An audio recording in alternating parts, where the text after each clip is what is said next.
Hampir 4 pekan pasca diterjang banjir, kondisi di sejumlah wilayah di Aceh masih memprihatinkan. Sebagian warga harus berjibaku menempuh jalan yang sulit untuk menjemput bantuan. Tak hanya itu, upaya penyaluran bantuan juga tak mudah akibat belum terbukanya akses ke sejumlah titik terdampak banjir di wilayah pedalaman.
Lama perjalanan, Abang? 1 hari. Bantuan? 1 hari. Kadang nginap di sana, nginap tempat bantuan. Naik kereta pun nggak bisa. Aduh, Ini dari capek. Ya bantuan dari apa? Pemda, dari Bupati Gayo-Luas. Di lokasi lain di Gayo-Luas, akses jalan utama antara Gayo-Luas dengan kabupaten lainnya masih lumpuh. Material longsor pasca banjir bandang menutupi jalan utama. Warga hanya bisa melalui jalur ini dengan berjalan kaki. Upaya membuka jalan yang terputus dan tertimbun longsor dilakukan dengan menggunakan ekskavator. Pemkab Gayo-Luas berharap Pemprov Aceh dan pemerintah pusat segera membantu infrastruktur untuk membuka jalan dan kembali membangun jembatan. Untuk jembatan saja di Gayo-Luas ada 95 jembatan yang rusak berat dan tidak dapat difungsikan hari ini, termasuk jalur yang menuju ke Kecamatan Pining ini. Tentu kami berharap ke pemerintah provinsi dan pusat mungkin untuk penambahan alat berat, karena itu menjadi kendala kami sehingga mungkin butuh waktu yang lama untuk membuka akses jalur-jalur yang rusak ini.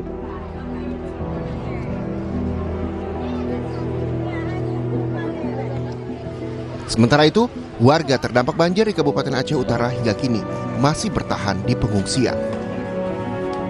Badan Nasional Penanggulangan Bencana terus menyalurkan bantuan tenda layak huni ke sejumlah titik pengungsian. Selain tenda, BNPB juga menyalurkan bantuan lain seperti kasur lipat, matras, perlengkapan medis, dan mesin air. Oh ya, kurang sekali, minim sekali. Nah, contohnya itu. Ya. terpas adanya. Ya, apa adanya, tenda biasa beli, ada orang yang kasih, ya buat terus tenda.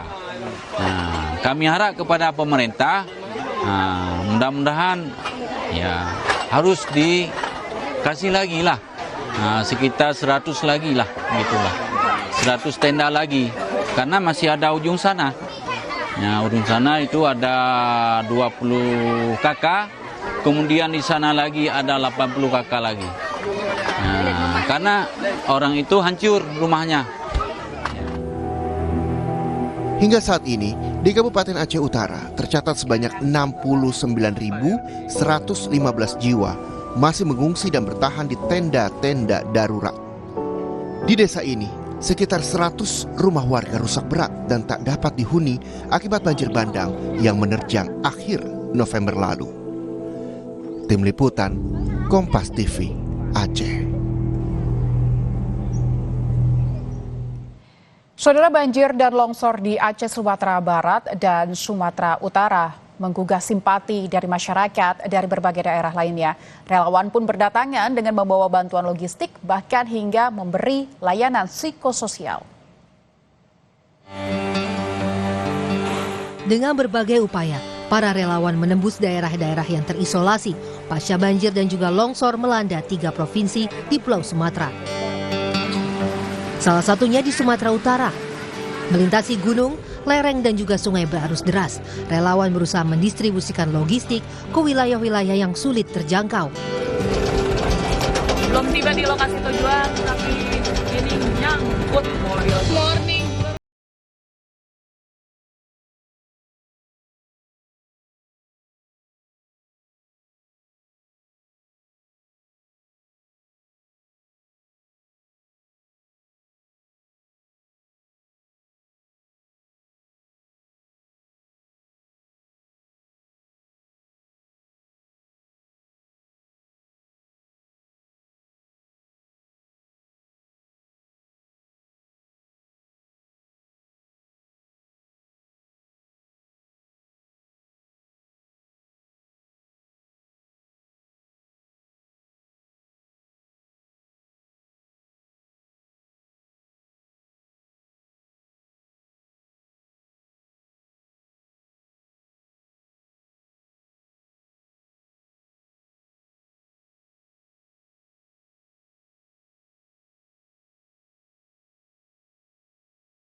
Perjalanan mencapai daerah yang terisolasi tentu tidak mudah, terutama di saat banyak akses jalan yang terputus dan juga di tengah keterbatasan.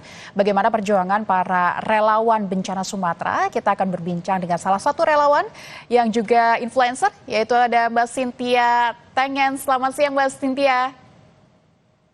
Selamat siang Mbak Lintang. Mbak Cynthia, sebelumnya terima kasih di sela-sela kesibukannya masih ingin berbincang di Kompas Siang. Yang ingin saya tanyakan, pengalaman kemarin seperti apa? Mbak Cynthia turun langsung ke lokasi bencana, tepatnya di Tapanuli Tengah. Berapa lama di sana Mbak kemarin?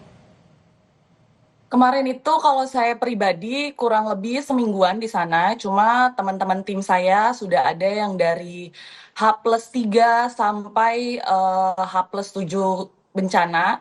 Jadi memang teman-teman ada yang sudah 2 minggu, 3 minggu, bahkan sampai saat ini masih ada teman-teman yang di sana. Gitu sih Mbak.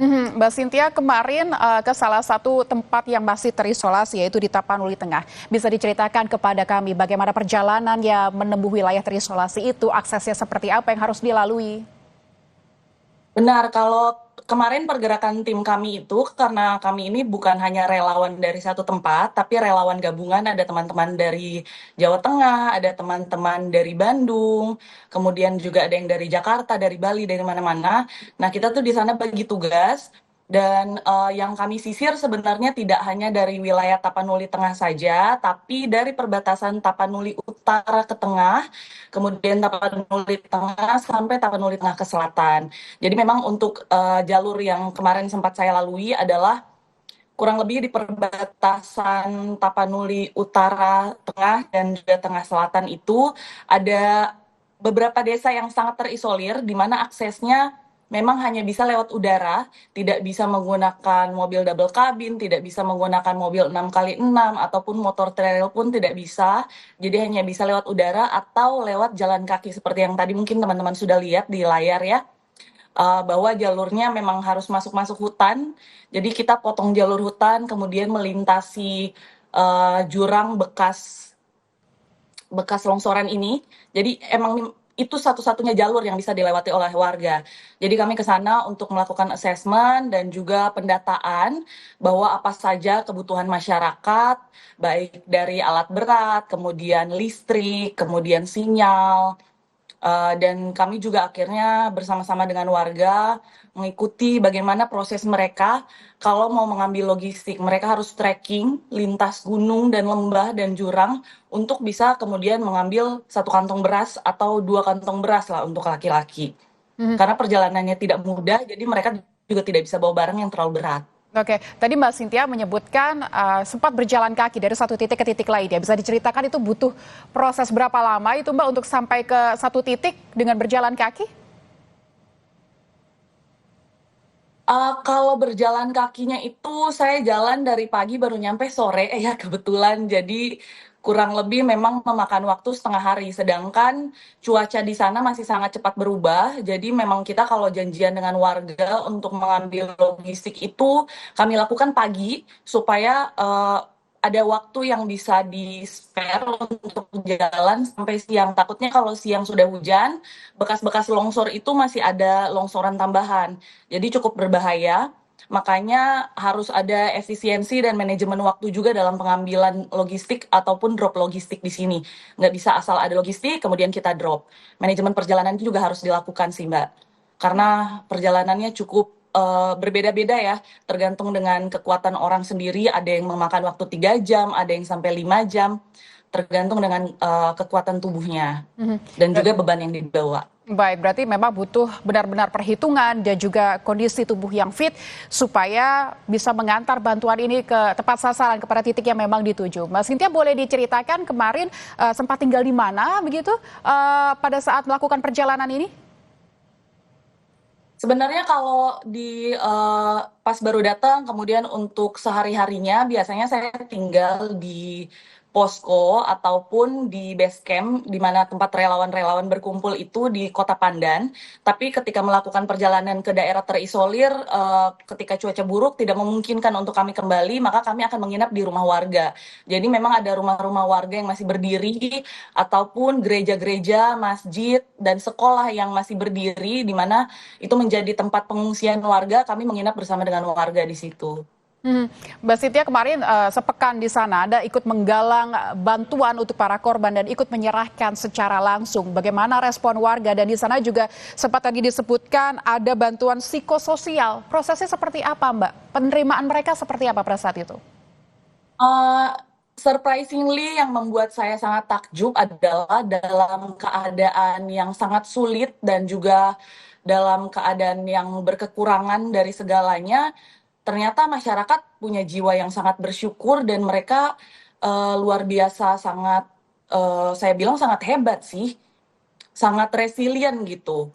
Bahkan banyak dari masyarakat yang bilang bahwa walaupun kami saat ini makannya susah, akses susah, kami seperti burung di dalam sangkar, tidak bisa kemana-mana, tapi yang penting masih hidup saja, itu sudah sangat bersyukur sekali. Karena mereka menyaksikan sendiri betapa bencana yang terjadi itu memakan korban jiwa, memakan harta benda mereka, keluarga mereka dengan sangat luar biasa. Jadi untuk mereka bisa hidup saja, bisa bernafas saja, walaupun harus turun naik gunung untuk mengambil logistik, buat mereka itu sudah hal yang sangat luar biasa bersyukur. Jadi saya sendiri di sana inginnya melayani, tapi rasanya hati saya juga dilayani dengan rasa syukur dari mereka gitu. Jadi turut terhibur begitu ya, Mbak Cynthia. Visual yang saya terima dan kami sempat bagikan ini, Anda juga membagikan video tentang warga yang harus menyeberangi sungai yang deras, namun kemudian ada jembatan yang dibangun relawan di sana. Bisa diceritakan soal pembangunan jembatan tersebut, Mbak?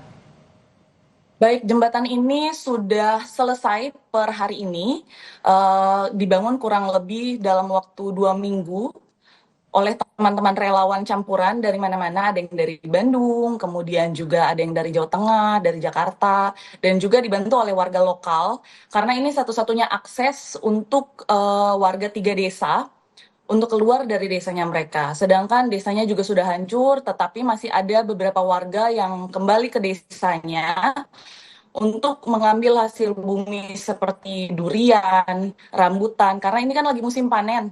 Jadi itu adalah salah satu akses mereka untuk tetap menggerakkan roda perekonomian mereka.